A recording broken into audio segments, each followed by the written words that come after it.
Hello viewers, আজকে আপনাদের দেখাবো কীভাবে উইন্ডোজ 10-এর অটো আপডেট অফ করতে হয়।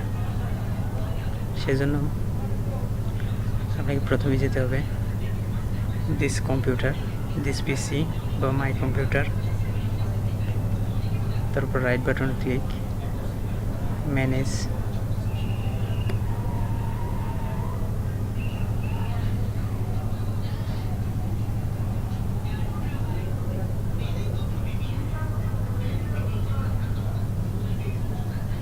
তারপরে সেখান থেকে সার্ভিস অ্যান্ড অ্যাপ্লিকেশান,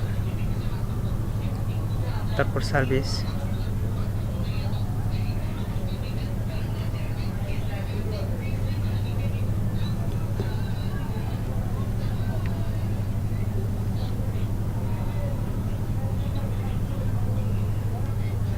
যেখানে উইন্ডোজ আপডেট, রাইট বাটনে ক্লিক করতে হবে, প্রপার্টিস,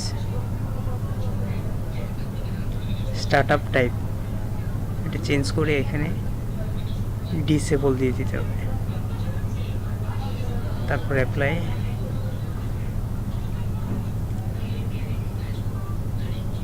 ওকে। এখন থেকে উইন্ডোজ অটো আপডেট আর হবে না, স্টপ হয়ে গেছে। So thank you for watching.